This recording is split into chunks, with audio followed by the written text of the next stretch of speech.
Bonjour, c'est Gilles du site boursicoté.com. Voici l'analyse technique des principaux indices mondiaux. Nous sommes aujourd'hui le vendredi 28 février 2014.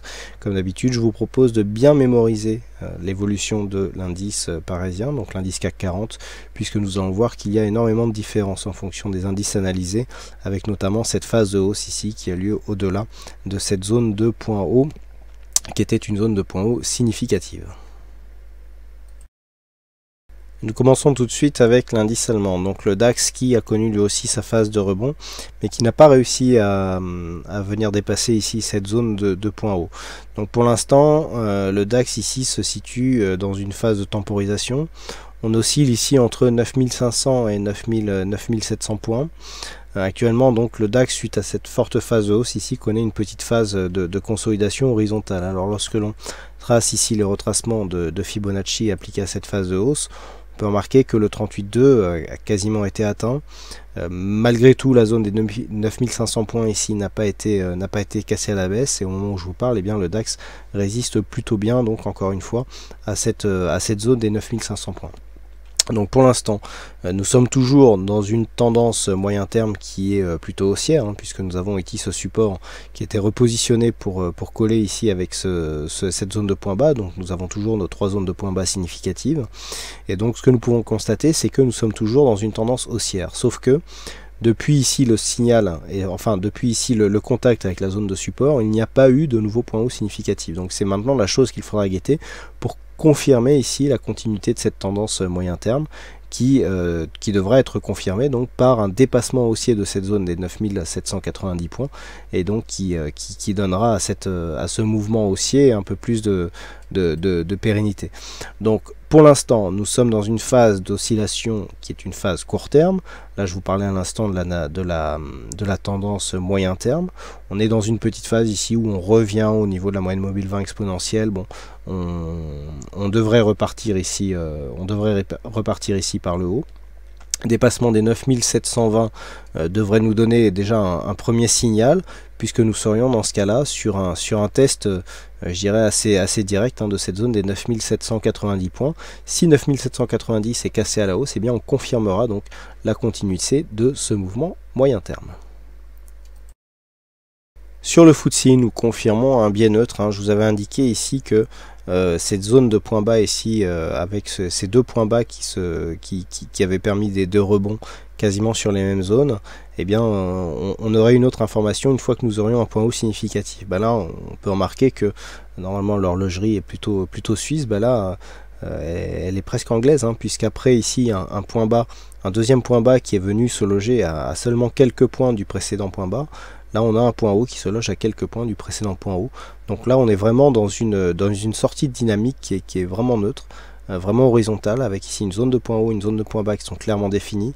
Donc zone de point haut ici définie sur 9867 points, puisque nous avons marqué donc sur cette phase un plus haut à 9865,86, donc quasiment 9886, et sur cette zone 9866, oui, 9866 ici et 9866 là, pour un plus haut sur cette bougie à 9867, donc on est vraiment au point près. Et là on voit que le signal du FTSE commence à s'infléchir. Donc on avait ici une dynamique plutôt haussière, dynamique qui était d'ailleurs soulignée par les indicateurs. On voit ici qu'on neutralise, on vient de marquer un point haut, et puis les indicateurs commencent à donner des signes de faiblesse, avec un MACD qui nous envoie un signal baissier dans un contexte de léger surachat. Donc on devrait ici avoir une phase de consolidation. On voit ici que cette zone de support vert, qui était une zone de support majeure sur la tendance, est en train de céder pour laisser place donc à cette fameuse phase d'évolution neutre. Et donc pour l'instant, en tout cas, on va vers ce scénario.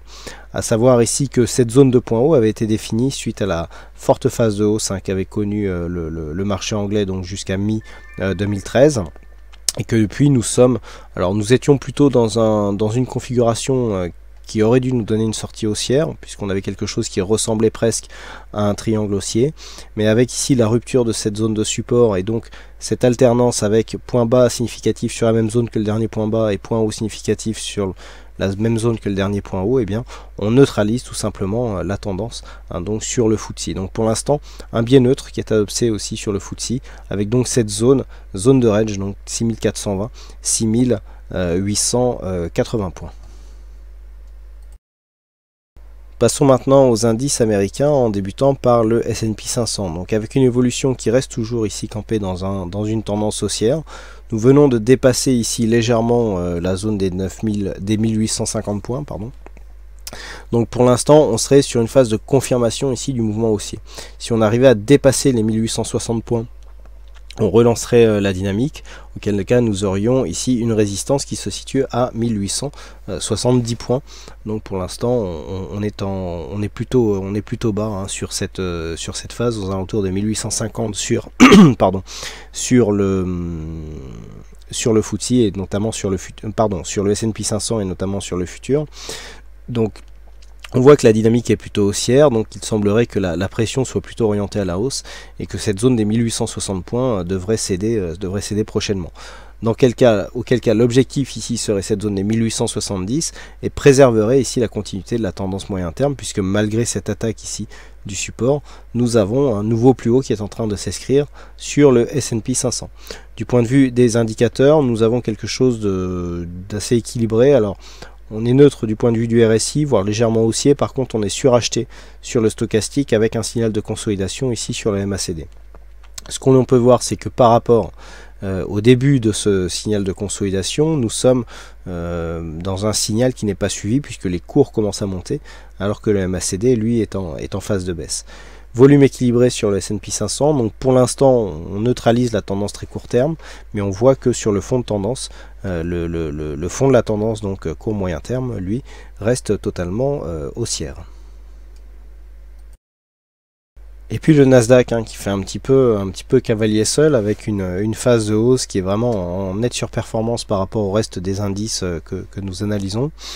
Nous avons effectivement un Nasdaq qui continue sur une tendance, il n'y a absolument aucun signal d'affaiblissement, même lorsque nous regardons ici du point de vue des indicateurs techniques, on a ici malgré un surachat et un signal de consolidation des cours qui continuent à monter, avec un RSI qui est en zone neutre, des volumes qui s'équilibrent, donc pour l'instant du point de vue de la tendance de fond, qui reste une tendance haussière moyen terme, eh bien il n'y a aucune remise en cause, hein, depuis notamment que nous avons cassé ici le point haut de cette bougie qui constituait le dernier point haut de tendance à 3634,65.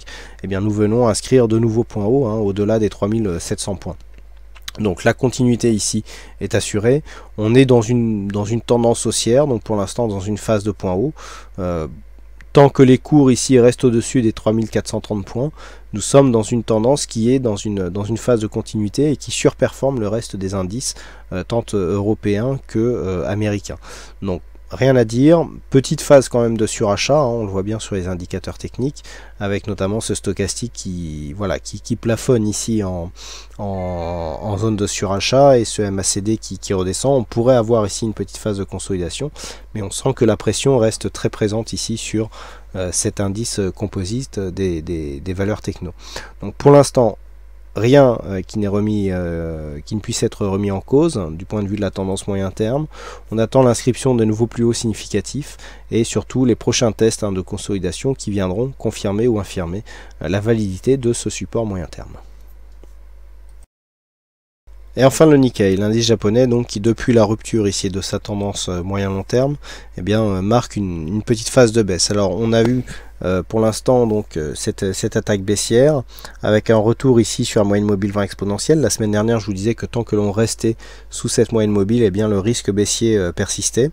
Depuis on est venu ici s'affranchir de cette moyenne mobile avec des bougies qui sont venues s'inscrire ici au-delà et qui prennent maintenant cette moyenne mobile comme une zone de support. Donc ça marque un signal d'affaiblissement renforcé par le fait que le niveau de 38,2% des retracements de Fibonacci appliqué ici à la phase de baisse a été dépassé à la hausse. Donc on est sorti ici du biais baissier fortement dynamique tel qu'il aurait été si les cours ici étaient venus chercher un point bas, rebond sur le 38,2 et tout de suite était revenu sur les 14 000 points. Donc pour l'instant on a renoué ici avec les 15 000, on marque un petit signal mais on voit que par rapport à un support que nous avons testé et qui avait en un temps cédé, eh bien nous sommes revenus au-delà de ce support et que les cours pourraient continuer à remonter. Du point de vue des indicateurs techniques, nous avons une configuration qui est assez mitigée. Alors on a une neutralité qui est soulignée par le RSI et puis ce contexte ici suracheté avec un retournement du MACD qui pourrait nous indiquer ici une poursuite du mouvement baissier de fond. Donc malgré tout, le fait d'avoir cassé ici le retracement des 38,2% à la hausse enlève une certaine dynamique baissière à ce mouvement, mais nous n'avons encore aucune confirmation. Donc si les cours venaient à suivre ici ce que nous disent les indicateurs, eh bien la tendance baissière serait confirmée sur une cassure des 14 000 points qui pourrait donc accélérer le mouvement. Si on prend une vue un petit peu plus globale donc de l'indice Nikkei, ce qu'il faut bien se rappeler, c'est que nous sommes ici suite à une grande phase de hausse dans une poursuite de mouvement, mais qui n'arrive pas vraiment à valider ici une nouvelle phase de point haut par rapport à celle qui avait été inscrite ici en mai de l'année dernière. Donc pour l'instant nous sommes dans une continuité haussière, hein, dans une poursuite du mouvement, petite phase de consolidation qui n'est pas réellement venue casser des points bas significatifs. Donc pour l'instant, du point de vue de la tendance long terme, on reste ici sur une évolution plutôt haussière, mais il faudrait préserver ici cette zone des 14 000 points, et on voit que le rebond qui a eu lieu, hein, alors que le rebond a été beaucoup plus fort en Europe et en Amérique, eh bien n'a pas du tout été suivi ici sur le Nikkei. Donc attention à ce signal d'affaiblissement, hein, qui nous est quand même indiqué sur l'indice japonais.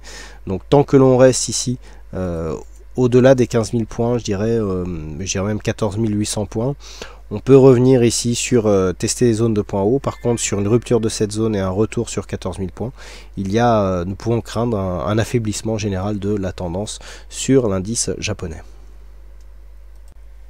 Voilà donc ce que nous pouvons dire sur l'analyse technique de ces principaux indices mondiaux. Il ne me reste plus qu'à vous souhaiter à toutes et à tous bonne chance dans le prochain trade, et on se retrouve donc très prochainement sur d'autres analyses techniques du site boursicoté.com.